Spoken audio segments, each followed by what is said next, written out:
오늘은 예수님의 비유 8번째로 열 문화의 비유의 이야기입니다. 문화는 화폐 단위입니다. 열 문화의 비유라는 제목으로 우리 누가복음 19장 말씀으로 하나님의 말씀 전하겠습니다. 오늘 우리가 읽은 이 비유인 열 문화의 비유는 우리가 들어본 적이 있으실 그 달란트 비유와 약간 비슷한 내용입니다. 큰 구조상으로는 비슷한 내용이지만 그 상황과 그때 예수님께서 이 말씀을 전하는 청중들을 따졌을 때 조금 다른 내용입니다. 먼저 우리 이 열 문화의 비유와 달란트 비유의 차이점은 지금 우리가 읽은 누가복음 19장에서 예수님이 예루살렘에 입성하기 전주에 있었던 이야기고, 달란트 비유는 마지막에 종말의 때의 비유로 드신 비유가 달란트 비유입니다. 조금 다릅니다. 그리고 오늘 이 든 비유, 열 문화의 비유를 말씀하신 그 비유의 목적이 우리가 읽은 11절에 나와 있습니다. 이 비유의 목적이 무엇인지 11절을 보시면 11절에 이렇게 기록되어 있습니다. 그들이 이 말씀을 듣고 있을 때에 비유를 더하여 말씀하시니 이는 자기가 예루살렘에 가까이 오셨고 그들은 하나님의 나라가 당장에 나타날 줄로 생각함이더라 라고 말씀합니다. 예수님께서 이 비유를 더하여 말씀하신 이유가 무엇이냐면 사람들의 모습 때문입니다.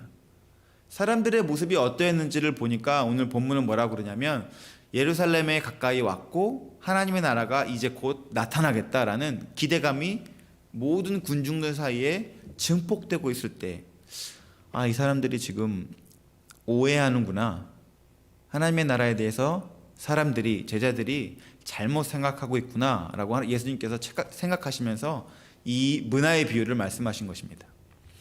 여러분, 예수님께서 예루살렘을 향하여서 입성하십니다. 가까이 가십니다. 지금 전주입니다. 한 주 전이에요. 예수님께서 예루살렘에 왜 가십니까? 계속 말씀하십니다. 오늘 우리가 읽은 누가복음 19장 바로 전 18장에 보시면 예수님께서 뭐라고 말씀하시냐면, 보라, 우리가 예루살렘으로 올라가노니 선지자들을 통하여 기록된 모든 것이 인자에게 응하리라. 인자가 이방인들에게 넘겨져 희롱을 당하고 능욕을 당하고 침뱉음을 당하겠으며 그들은 채찍질하고 죽일 것이나 3일 만에 살아나리라 라고 예루살렘에 들어가시기 전에 말씀해 주십니다. 그런데 그때 34절에 뭐라고 그 반응을 설명하냐면, 제자들이 이것을 하나도 깨닫지 못하였으니 그 말씀이 감추었으므로 그들이 그 이르신 바를 알지 못하였더라 라고 얘기합니다. 예수님께서 예루살렘에 갈수록 군중들 사이에 하나의 기운이 막 형성되고 커지기 시작합니다. 그것은 무엇이냐면 드디어 메시아 그리스도께서 오셔서 예루살렘에 입성하셔서 드디어 하나님 나라가 회복되는구나, 하나님의 나라가 이 땅에 임하는구나 라는 그런 기대감, 그리고 그 길을 가시면서 펼쳐지시는 많은 이적과 기적, 그리고 전하시는 메시지, 삭개오가 구원이 이 집에 임하였다라는 것을 선포함을 듣게 되고, 막 이런 일들이 일어나게 될 때 사람들이 막 너무 기대에 들떠 있습니다. 예수님이 말씀하십니다. 인자가 예루살렘에 들어가서 죽임을 당할 것이다. 그리고 3일 만에 다시 부활할 것이다. 제자들이 그 말을 듣는데 흘려 듣습니다. 그래요? 와, 이제 드디어 예수님이 예루살렘에 입성하신다. 자기 듣고 싶은 대로 듣고 있는 것이 지금 그들의 모습입니다. 사람들의 모습입니다. 그런 그들에게 예수님께서 지금 이 비유로 말씀하시는 것입니다. 비유로 말씀하시는 목적이 무엇이냐면 하나님의 나라가 임할 때 그들의 반응, 당장에 나타날 줄로 생각해서 그들이 지금 즐거워하고 기뻐하고 환호하고 사기가 충전해져 있는 그들을 향하여서 그것이 아니다 라고 하면서 이 비유를 설명하십니다.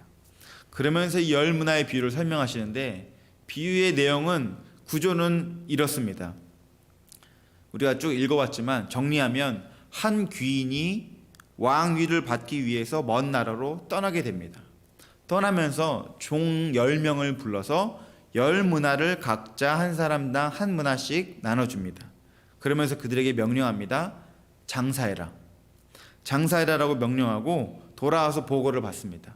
그래서 한 문화를 받은 어떤 사람은 10문화를 남기게 되고, 또 한 문화를 받은 어떤 사람은 5문화를 남기게 되고, 또 한 문화를 받은 어떤 사람은 잘 수건에 쌓아뒀다가 다시 주님께 돌려드리는 그런 일을 하게 되면서 보고를 받고 주님께서 한 문화로 장사한 자들에게 칭찬하시고 잘하였다고 하시면서 함께 그 고을을 다스리게 하는 권리를, 그런 복을 주시고, 장사하지 않는 자에게는 너는 내가 두지 않는 것을 취하고 심지 않는 것을 거두는 엄한 사람인 줄로 생각하느냐라고 하면서 그에게 악하다라고 말씀하시면서 그를 오히려 벌을 받게 하는 그런 내용이 바로 이 문화의 비유의 내용입니다.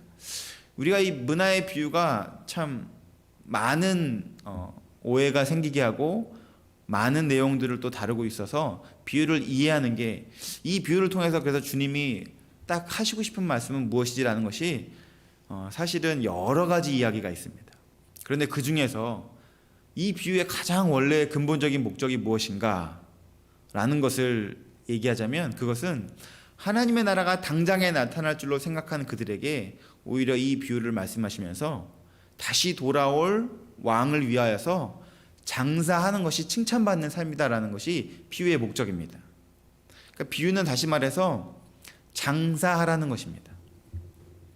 장사하는 자가 칭찬받고 장사하지 않는 자가 오히려 악하다라는 하나님의 심판을 받은 것, 그것이 이 비유의 스토리의 가장 본래의 목적입니다.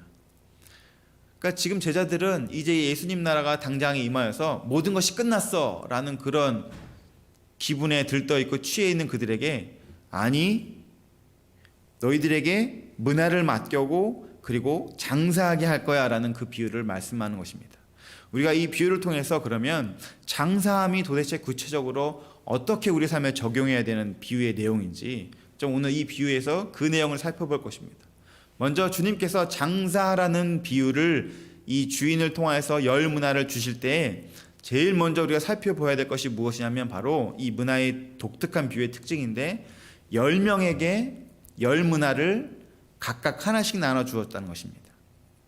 여러분, 우리가 이 달란트 비유가 마태복음 25장에도 나오게 되는데, 그때에도 주님이 달란트 비유를 말씀하시면서 달란트를 받은 자가 그것을 다시 주님께 돌려드리며 그것을 잘 사용한 그들에게 주님이 칭찬하시고 그것을 사용하지 않은 자에게 심판하신 내용은 전체적으로 큰 그림 맥락상은 똑같습니다.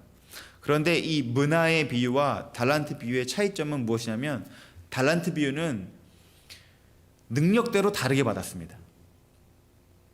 그 종들의 능력대로 달란트의 양을 다르게 주셨습니다. 그런데 이 문화의 비유는 종들에게 능력 무관, 사람 무관, 어떤 보여주는 것 무관하게 다 동일하게 하나씩 주셨습니다. 한 문화를 한 명의 종에게 10명을 열 문화를 주신 것, 그것이 문화에 주신 이 비유의 특징입니다. 한 문화.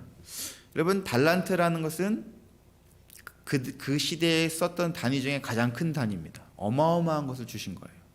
문화는 그것보다 좀 작습니다. 그것보다 더 작은 단위가 드라크마라는 단위가 있습니다. 그래서 드라크마라는 단위는 그 시대의 하루 1당이에요. 그리고 문화는 한 문화가 100 드라크마와 같습니다. 그러니까 문화를 주셨다는 것은 한 3개월치의 1당을 주신 것이에요. 그러면서 그 정도의 양의 규모를 주면서 동일하게 주시면서 장사해라 라는 것이 비유의 스토리의 특징입니다. 다 각자가 동일하게 주셨어요. 여러분, 장사하라고 돈을 줄 때 똑같이 주는 게 합리적입니까? 합당해요? 여러분이 장사를 하신다면, 여러분이 어떤 장사를 매니지하는 그런 CEO고 관리자라면 다 똑같이 주실 것이에요? 여러분, 장사 그렇게 하지 않습니다. 더 많이 돈을 들여야 될 곳이 있고, 더 조금 들여야 될 곳이 있고, 더 많은 것을 맡게 될 사람이 있고, 더 조금인 것을 맡게 될 사람이 있습니다. 달란트 비유처럼 능력대로 다르게 주는 것이 맞는 것입니다. 그런데 다 동일하게 주었습니다. 여러분, 이것이 무엇입니까? 하나님은 우리에게 다르게 주시는, 다르게 보이게 주시는 것도 있지만, 예를 들면 재능, 은사, 능력, 이런 것들이 우리가 각자 다 다르고 하는 일들 이런 것들이 다 다르지만 또 한편으로는 하나님께서 우리 모두에게 똑같이 동일하게 주시는 것이 있다는 것입니다. 여러분 그것이 무엇입니까? 하나님 우리 각 사람에게 다 다른 외모와 다 다른 능력과 은사와 다 다른 것들을 주셨지만 우리에게 동일하게 주신 은사가 무엇입니까? 그것은 다른 것이 아닙니다. 바로 예수 그리스도이십니다. 주님께서 우리에게 주시는 예수 그리스도를 통하신 십자가의 은혜가 우리 모두가 동일하게 받은 것입니다. 더 악해 보이는 사람이나 더 선해 보이는 사람이나 더 귀해 보이는 사람이나 더 천해 보이는 사람이나 남자나 여자나 어른이나 노인이나 아이나 할 것 없이 우리가 동일하게 받은 것이 있다면 주님이 우리에게 예수 생명을 다 동일하게 주셨다는 것입니다. 여러분 그래서 우리는 하나님을 공평하신 하나님이라고 말씀하는 것입니다. 하나님의 은혜는 우리에게 공평하게 임합니다. 그런데 이 공평하게 받은 한 문화가 여러 시간을 거치고 과정을 거쳐서 끝에 가보니까 결과가 공평함으로 끝나지 않습니다. 여러분 25절과 6절 한번 보시겠습니까?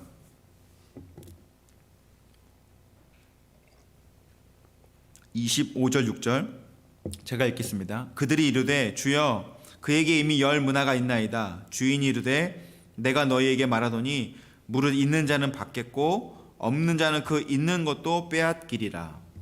한 문화를 다 받았지만 끝에 가보니 어떤 사람은 그 한 문화가 열 문화가 돼 있고 심지어 열 문화가 아니라 그 한 문화를 그대로 갖고 있는 자를 빼앗아서 열 문화에게 주고 한 문화를 다 똑같이 받고 시작했는데 어떤 사람은 11문화가 돼 있고 어떤 사람은 아예 없어지고 은혜는 동일하게 임하였는데 결산의 때에 가보니 그 은혜를 다시 한번 나타내 보니 완전 달라져 있는 것입니다.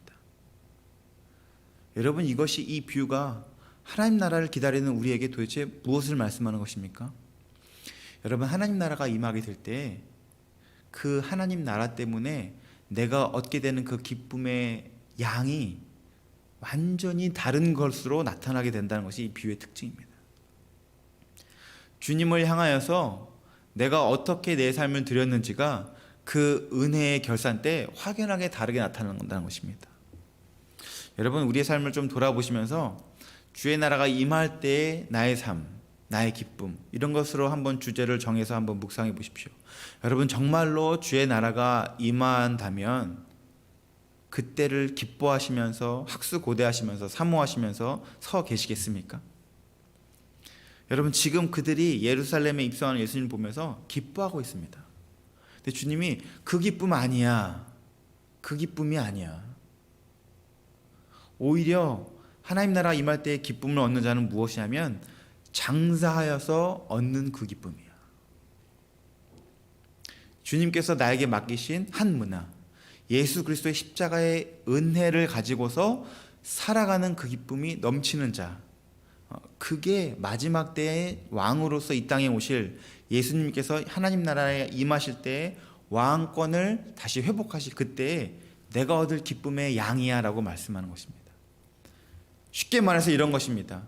예수 십자가의 은혜를 모두에게 받았는데 누구는 그 은혜가 더 큰 은혜가 되어 있고 누구는 그 은혜가 전혀 자라나고 있지 않은 은혜. 매일매일의 십자가의 은혜로 나에게 주신 그 은혜를 곱씹고 회복하며 풍성하게 열매 맺으며 더 큰 은혜로 나에게 나타나는 사람이 있는가 하면 전혀 상관없이 있는 그대로 받은 것은 받은 것이고 전혀 아무런 영향도 없이 그냥 살아가는 삶, 두 가지의 삶이 있다는 것입니다. 사랑하는 성도 여러분, 십자가의 은혜가 우리에게 하나님과의 첫사랑을 시작하는 그 감격을 주셨다면 그 십자가의 첫사랑의 은혜는 날이 갈수록 자라나고 확장되어지고 내 삶에 더욱 가득 넘치는 충만함으로 이어져야 된다는 것입니다. 그것이 하나님의 나라를 기다리는 하나님의 백성의 삶의 모습이 되어야 된다는 것입니다. 받은 은혜를 다시 한번 좀 되돌아보시길 바랍니다. 추수감사절을 우리가 기다리며 여러분 감사가 더욱더 풍성해지기 위하여서 우리가 무엇을 해야 됩니까? 내게 주신 것 다른 많은 것이 아니라 모두에게 공통적으로 주신 것 십자가의 은혜를 다시 한번 주목하시면서 십자가 때문에 더욱더 감사가 넘치고, 십자가 때문에 더욱더 내 삶에 기쁨이 넘치는 여러분 그런 삶이 될 수 있기를 예수님의 이름으로 축복합니다. 그것이 이 문화를 통해서 다 동일하게 은혜를 받았지만 다 다른 결산에 나타나는 비유의 목적, 장사를 통하여서 결산은 달라지는 것, 그것이 이 비유의 하나님 나라를 기다리는 백성으로서의 우리의 삶의 자세, 그것을 보여주는 첫 번째 목적인 것입니다. 그것이 첫 번째 내용이라면 이 비유를 통해서 우리가 좀 주목하고 묵상하고 싶은 두 번째 내용은 무엇이냐면, 그들이 문화로 장사하면서 다시 주님께 그것을 돌릴 때, 되돌려 줄 때 그들의 고백 속에 나타난 내용입니다. 여러분 16절을 한번 보시겠습니까?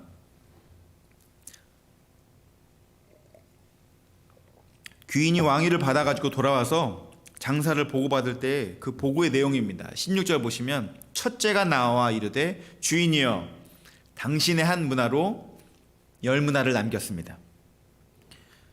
당신의 한 문화로 10문화를 남겼습니다라고 주님의 문화라고 고백합니다. 18절을 보시면 둘째가 와서 이르되 주인이여 당신의 한 문화로 5문화를 만들었습니다. 여전히 똑같은 고백으로 당신의 한 문화라고 고백합니다. 20절을 보시면 다른 마지막 한 사람이 와서 이르되 주인이여 보소서 당신의 한 문화가 여기 있나이다. 여러분 이들이 다 지금 고백의 공통점이 무엇이냐면 이 문화가 누구 거라고 고백합니까? 당신의 한 문화, 다 주인의 것이라고 고백합니다. 이 문화가 자기 것이 아니라 주인의 것이라고 다 고백합니다. 그들이 다 종의 인식이 있습니다. 서번트십이 있습니다. 이것은 내 것이 아니라 주의 것입니다 라는 그 고백이 있습니다. 그런데 문화는 다 주인의 것이라고 고백은 똑같은데 그 고백을 적용하는 그들의 열매는 다 다릅니다. 앞선 두 명은 이것은 당신의 것입니다, 제가 당신의 것으로 10문화를 만들었습니다.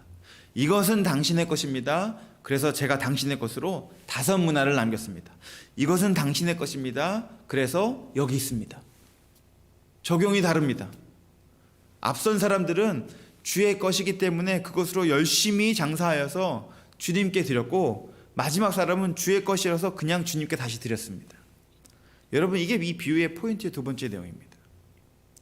주의 것을 주인에게 돌려드릴 때 그 주의 것을 어떻게 내 삶에서 사용해서 드리는지, 그게 이 비유의 포인트입니다. 많이 남기고 조금 남기고 장사를 10개를 하고 5개를 하고가 중요한 것이 아니라 어떤 부류는 그것으로 장사를 잘해서 주님께 드렸고 어떤 부류는 그냥 드렸고 다 주인의 것이지만 다르게 적용한 것, 이것이 포인트입니다. 여러분 이것을 좀 잘 이해하기 위해서 우리가 평상시에 많이 고백하는 하나님에 대한 어떠하심에 대한 비유로 한번 이것을 좀 설명해 보고 싶습니다. 여러분 우리가 어떤 일들을 행하게 될 때 모든 것은 하나님이 하십니다. 여러분 이런 고백들 많이 하시죠? 구원은 하나님께 속한 것입니다. 우리가 전도할 때 우리가 저 사람의 영혼을 구원할 수 있는 것이 아니라 구원은 오직 하나님 손에 달려 있으니 이것은 하나님의 일입니다. 여러분 그래서 우리가 선교할 때 그것을 누구의 선교라고 합니까? 하나님의 선교라고 합니다. 막 우리가 열심히 한다고 열매가 커지지 않고 하나님께서 하나님의 일을 하시는 것, 이것은 하나님께 속한 일입니다라고 고백하면서 그것을 행하게 됩니다. 그래서 여러분 두 가지 적용을 하게 됩니다. 어떤 사람은 구원은 주님께 속한 것이니 우리가 열심히 주의 일을 잘 될 수 있도록 열심히 우리의 삶을 드리자, 헌신하자라는 적용을 하는가 하면, 어떤 사람은 구원은 하나님께 속한 것이니 내가 뭐 어떻게 한들 뭐 달라지겠어? 주님이 알아서 하시겠지 라고 하면서 오히려 방종이 행하고 나태해지고 게을러지는 그런 적용을 하는 사람도 있습니다. 열심히 전도를 할 때 어떤 사람은 어떻게 하면 이 영혼을 구원할지에 대한 구령의 열정을 가지고 전도를 하는가 하면, 어떤 사람은 내가 열심히 하나 열심히 하지 않나, 이거 뭐 주님께 속한 것인데 그러면서 열정이 없는 사람이 있습니다. 여러분 이 결론이 주님이 어떻게 말씀하시는지를 보면서 이 두 가지 결론의 끝이 나오게 됩니다. 어떤 사람은 열심히 했고 어떤 사람은 열심히 하지 않았습니다. 모두가 다 주님의 것이라고 얘기합니다. 그러면서 마지막으로 열심히 하지 않는 사람 보면서 주님이 이렇게 말씀하십니다. 23절에 보시면 그러면 어찌하여 내 돈을 은행에 맡기지 아니하였겠느냐. 그리하였으면 내가 와서 그 이자와 함께 그 돈을 찾았으리라. 주님이 열심히 하지 않은 사람, 주님의 것이니까 다시 주님께 드립니다라고 하는 그 사람에게 말씀하기를 내가 너한테 것을 맡겼고 다시 것을 돌려받을 거면 내가 너한테 뭐하러 그걸 맡겼겠냐. 여러분, 이 말에서 주님이 맡기실 때에 주의 마음이 드러나게 됩니다. 그것은 주의 것인데 주의 것을 맡기실 때 주님이 뭘 원하는 것입니까? 그것을 열심히 장사하기를 원하시는 것입니다. 그것으로 대단한 성과를 이루라고 하는 것이 아니라 열심을 요구하는 것입니다. 삶을 드리는 열정을 요구하는 것입니다. 여러분, 여기서 우리가 잘 기억해야 되고 주목해야 될 것이 있습니다. 여러분, 우리는 대단한 성취를 내기 위하여서 주의 일을 하지 않습니다. 우리는 대단한 뭔가를 이룰 것을 생각하고 기대해서 주의 일을 하는 것이 아닙니다. 우리는 주의 일을 왜 하냐면 열심을 내기 위해서 합니다. 열정을 내기 위해서 합니다. 왜냐하면 주님이 그것을 기뻐하시고 칭찬하시기 때문입니다. 여러분, 대부분 주의 일에 헌신하는 사람들을 보면 성도님들을 들기는 좀 민망하니, 여러분, 제가 많은 목회자와 선교사들을 만나면 제가 많이 볼 때마다 제 혼자 속으로 생각하는 것이 있습니다. 그게 뭐냐면 너무 못났습니다. 여러분도 그렇게 생각하시는지 모르겠지만 민망하셔서 말 못하겠지만 저는 목회자니까 제가 얘기하면 목사님들 선교사님들 보면 참 못났습니다. 어떤 면이 못나냐면 너무 무능합니다. 야, 어떻게 이렇게 무지할까? 어떻게 이렇게 무식할까? 어떻게 이렇게 무능할까? 너무 부족한 면이 제 눈에 너무 많이 보여요. 그리고 제가 저를 딱 봤을 때 똑같은 안경으로 보니까 결론이 똑같아요. 와, 저분이 차라리 목회자 하면 더 잘할지도 모르겠는데 라는 분들이 너무 많이 보여요. 능력으로 따지면. 그런데 목회자로 섬기고 선교사 섬기는 분들에게 한 가지가 다른 게 있었어요. 뭐가 있냐면 냅다가리 주님, 제 삶을 주님께 드립니다. 이런 고백은 엄청 잘해요. 뭐 잘하는 것도 별로 없는데 주님, 제 삶은 주님께 드립니다. 여러분, 그런데 주님이 지금 이 비유를 통해서 그거를 말씀하시는 거예요. 난 그걸 원해. 나는 능력 있는 자를 찾는 게 아니라, 나는 이윤을 잘 남긴 자를 찾는 게 아니라 열심으로 이 일에 수고할 자를 찾고 있다라고 그거를 말씀하는 겁니다. 주님이 장사에 이윤을 남기기 위해서 은행에 맡기실 줄을 모르시는 분이 아니라 그냥 이 일을 위해서 수고하고 헌신하고 열심히 있는 자를 내가 찾는다라고, 그것을 지금 이 비유를 통해서 말씀하시는 것입니다. 사랑하는 성도 여러분, 그래서 주의 나라의 일을 위할 때, 주의 일을 위할 때 그 사람에게 필요한 것이 무엇이냐면 한 가지입니다. 열정이에요. 주님, 저를 써주세요. 주님, 제 삶을 사용해 주세요. 주님, 저를 드립니다. 여러분, 이 고백이 내가 대단해서 드린다라는 고백이 아닌 것입니다. 내가 주님 그거 할 수 있습니다라고 해서 그걸 드린다는 게 아니라 주님, 제발 저를, 아무것도 아닌 저를 주의 나라와 주의 영광을 위해, 주의 것을 위해 제 삶을 사용해 주세요라는 그런 고백인 것입니다. 주님이 이 고백을 기뻐하십니다. 사랑하는 성도 여러분, 여러분 안에 좀 이런 열정이 불일 듯 있기를 원합니다. 여러분, 전도의 열정, 구령의 열정, 주의 나라를 위한 열정, 하나님 나라를 위한 헌신한 열정이 나에게 있지 않습니다. 내가 좀 뭐가 있으니까 열정이 생기는 것이 아닙니다. 나를 부르시는, 나에게 맡기시는 그 주님의 그 음성의 응답인 것입니다. 주님이 나를 위해서 십자가를 지셨고 그 은혜를 내게 주셨다는 그 은혜에 가만히 있을 수가 없는 것입니다. 내가 그냥 가만히 앉아 있을 수가 없어서 주님, 성전 문지기라도 좋습니다. 내 삶을 사용해 주십시오. 주님, 아무거라도 좋습니다. 저를 사용해 주십시오. 그 반응을 주님께서 기뻐한다는 것입니다. 사랑하는 성도 여러분, 겸손하게 주님께 여러분의 열정을 드리십시오. 주의 나라를 위해 드리십시오. 주님이 그것을 기뻐하십니다. 제가 이렇게 성도님들을 보면 대부분의 열정 있으신 분들을 보면요, 꼭 그런 건 아니지만 부족한 사람이 열정은 더 많다는 걸 많이 보게 됩니다. 여러분, 많이 배우시고 많이 가지신 분들은 이상하게 뻣뻣해요. 그게 몸에 배어있질 않아요. 근데 어떤 무식하고 못 배우고 없는 분들은 무조건 고개를 조아립니다. 고개를 조아려요. 그게 너무 유스트가 되셔서 편하셔요. 그런데 이게 신앙생활 딱 적용이 되면 오히려 약한 자를 들어서 하나님께서 사용하신다는 그 말이 너무 맞는 게, 부족한 자들이 오히려 열심을 더 많이 냅니다. 아무도 나를 인정해 주지 않는데 하나님 나라에 나를 사용해 주겠다고 하니까 주님, 제가 여기 있습니다, 제가 하겠습니다 라고 막 반응합니다. 여러분, 그런데 막 좀 있고 좀 배우고 좀 뭐 있는 사람들은 너무 가리는 게 많아요. 너무 체면이나 세우는 게 많아요. 아쉬울 게 없어요. 별로 사과도 잘 하고 싶지 않아요. 늘 인정받고 대접받으니까 귀한 게 귀한 것인 줄 모릅니다. 하나님의 나라에도 이렇게 반응되니까 그게 안타까울 때가 너무 많습니다. 사랑하는 성도 여러분, 여러분이 무식하고 없고 이런 사람들이 되기를 원치 않습니다. 그런 말이 아닙니다. 하나님의 나라에 대해서만큼은 여러분, 마치 없는 자처럼 그렇게 겸손하게 하나님 앞에 나아가는 여러분이 될 수 있기를 예수님의 이름으로 축복합니다. 그 말씀을 드리는 거예요. 주의 나라의 일에 있어서는 여러분, 열심을 내십시오. 열정을 내십시오. 어떻게든 주님, 제 삶을 드립니다라고 그렇게 주님 앞에 나아가십시오. 내 것을 얻기 위해, 내가 어떤 것을 성취하기 위해, 내가 뭔가를 달성하기 위해 하는 것이 아닙니다.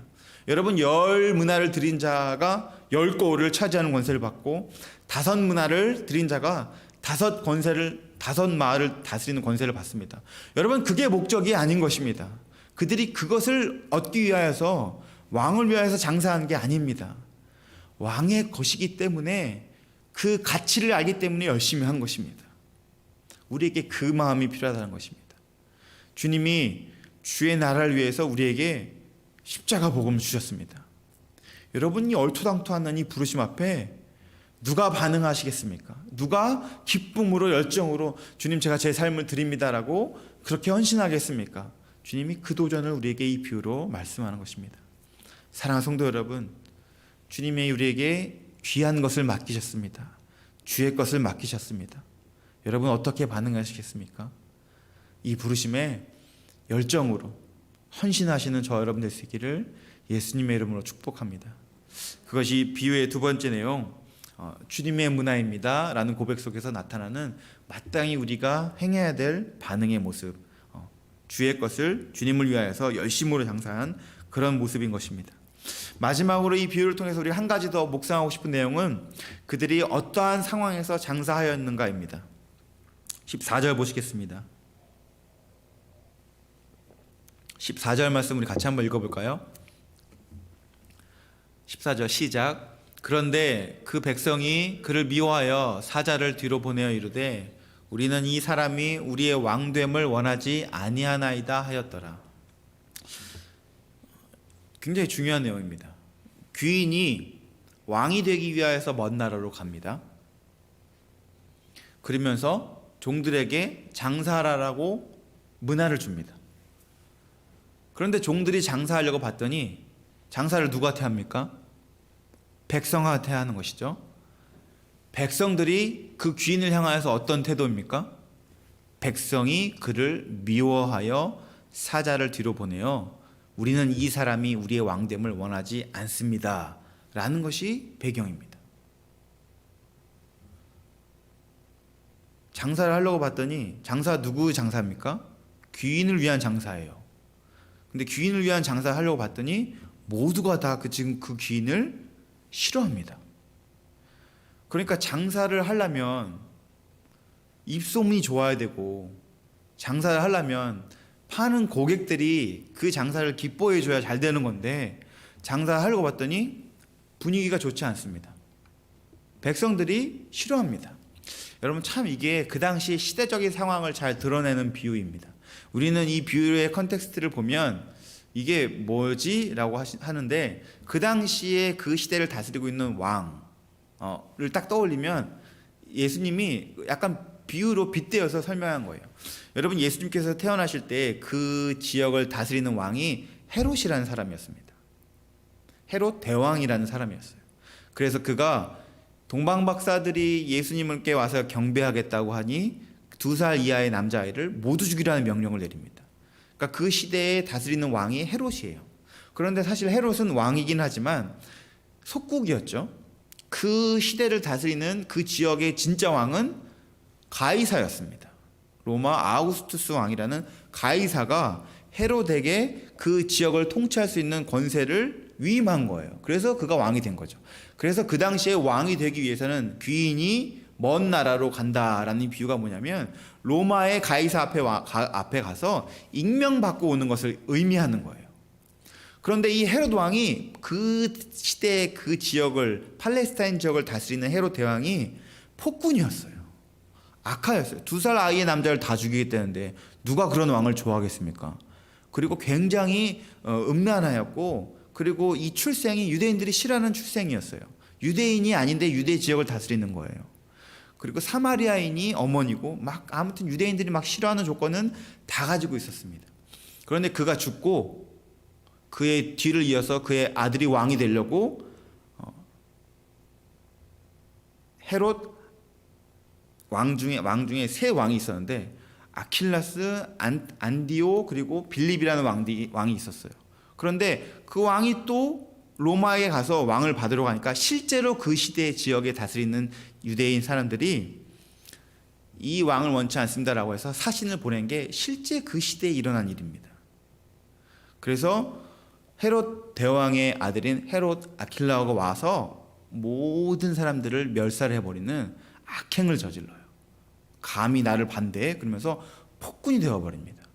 결국 역사적으로는 그 왕은 너무 이 밀란이 많이 일어나서 이 왕 도저히 안 됩니다라고 자꾸 가이사에게 청원하니까 결국 쫓겨나게 돼버려요. 죽임을 당하게 돼버립니다. 그러니까 실제로 그런 일들이 일어났던 거예요. 그런데 예수님이 지금 그 이야기, 실제 일어났던 그 이야기를 통해서, 그런 배경을 통해서 장사하는 모습을 보여줍니다. 그럼에도 불구하고 이 종들이 장사하였다라는 것을 보여줘요. 하나님의 나라를 기다리는, 오해하면서 기다리는 그들에게 하나님 나라를 기다리는 것은 그게 아니야. 열 문화의 비유를 통해서 이러한 모든 백성들이 이 왕의 도래하심을 미워하고 싫어함에도 불구하고 장사한 자들, 그 자들이 칭찬받은 게 하나님 나라의 도래하심에 대한 너희들이 취할 태도야라는 것을 이 비유를 통해서 알려주는 것입니다. 여러분, 이게 무엇을 말씀하는 것입니까?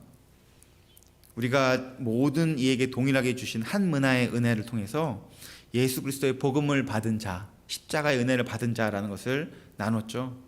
우리가 이것을 장사한다는 것은 복음을 위해서 헌신한다는 것을 의미한다고 우리가 나눴습니다. 그러면 우리가 복음을 위해서 헌신한다는 이 장사함이, 우리가 막상 그렇게 하려고 봤더니 예수님이 이 땅의 왕으로 임할 때 이 복음을 전한다는 것이 많은 백성들이 결코 달가워하는 일이 아니라는 것입니다. 사람들이 그 얘기를 들었을 때 좋고 흠모할 만한 일이 아니라는 것이에요.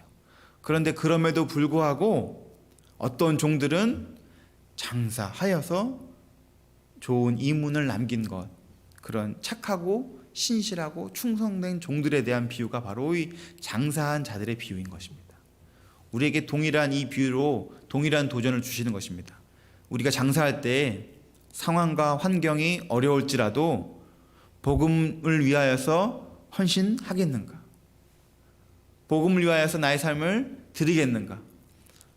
역경이 찾아온다고 할지라도, 어려움이 내 앞에 가로막고 있다고 할지라도, 그럼에도 불구하고 모든 사람들이 이 왕을 미워하고 싫어할 때 너는 그 왕의 종으로서 예수를 위하여서 너의 삶을 드리겠는가라는 그런 메시지를 우리에게 주는 것입니다.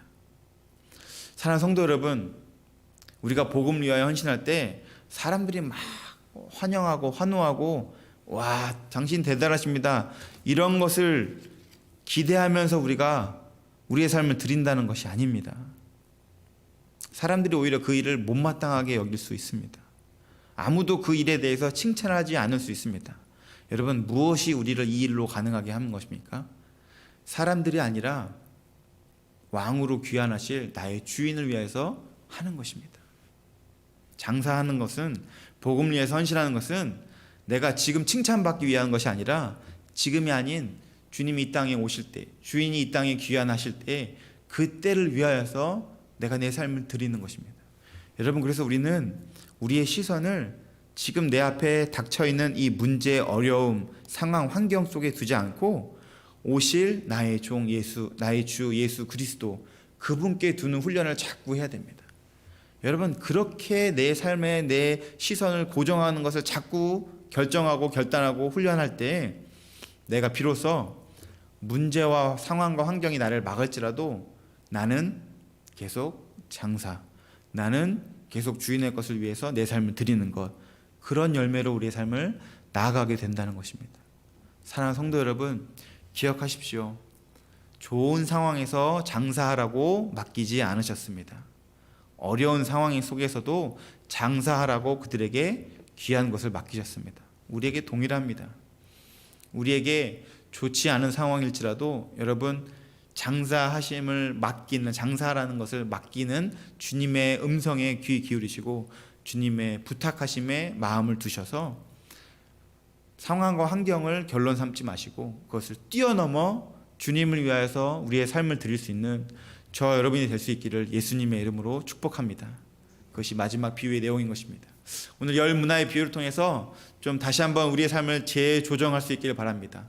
주님이 우리에게 동일하게 한 문화를 주셨습니다. 바로 예수 그리스도의 십자가의 은혜를 주셨습니다. 동일하게 주셨지만 결산할 때에는 추수가 달라짐을 기억하시면서 여러분, 받은 은혜를 더 풍성한 은혜로 되갚기 위하여서 주님을 위하여서 드리시는 저 여러분 될 수 있기를 예수님의 이름으로 축복합니다. 그리고 이 문화가 주님께서 주의 기쁨 위하여서, 주님의 것을 위해서 내 삶을 기쁘게 드리기 위하여서 우리에게 맡기신 것을 기억하시면서 주님의 것을 위하여서 내 삶을 기쁘게 드리셔서 더 놀라운 풍성한 주의 열매로 다시 한번 주님께 드릴 수 있기를 바랍니다. 그리고 우리가 이 장사함이 결코 상황과 환경이 허락될 때 하는 것이 아니라 막고 장애물이 있고 어려움이 찾아올지라도 끝까지 주를 위하여서, 다시 오실 주님 그때를 위하여서 이 일로 정진하는, 끝까지 우리의 삶을 드리기로 결정하는 저 여러분 될 수 있기를 예수님의 이름으로 축복합니다. 함께 기도하시겠습니다.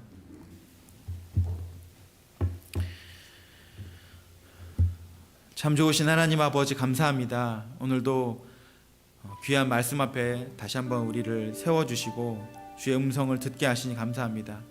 주님, 문화의 비유를 통해서 다시 한번 결단하기를 원합니다. 우리에게, 자격 없는 우리에게 동일한 은혜를 주신 십자가의 은혜를 경험하게 하신 주님, 우리가 이 은혜를 거저받은 것 그냥 가치 없이 여기지 않게 하시며 늘 이 은혜가 우리에게 얼마나 귀한 것이고 얼마나 놀라운 것인지를 고백하면서 하나님은 하나를 주셨지만 우리는 그것을 10 이상으로 드리는 귀한 감사를 고백할 수 있는 우리가 될 수 있도록 주님 축복해 주시옵소서. 주님뿐만 아니라 이 일이 주님께서 주신 것, 주의 것을 고백하며 우리가 열심으로 열정으로 주님께 우리의 삶을 드리길 원합니다. 주의 것이라고 치부하며 그냥 우리의 삶에 상관없는 것으로 여기는 것이 아니라 주의 것을 우리에게 맡기신 그 은혜에 감사함으로 우리의 전 삶을 주님께 기쁨으로 드리는 귀한 열정으로 주님께 기쁨을 드리는 우리의 삶이 될 수 있도록 주님 축복해 주시옵소서. 하나님, 마지막 때에 이 장사함이 상황과 환경이 우리에게 어려울지라도 우리의 왕을 위해서, 우리의 주인을 위하여서 헌신하는 그런 열매로 나타나길 원합니다. 상황이 될 때 하는 것이 아니라 상황과 환경을 뛰어넘어 주님께 나의 삶을 드리는 귀한 헌신으로 나타날 수 있도록 주님 축복해 주시옵소서. 감사를 드리며 예수님의 이름으로 기도합니다. 아멘. 봉헌 찬송하시면서 준비하신 헌금 주님께 드리시겠습니다.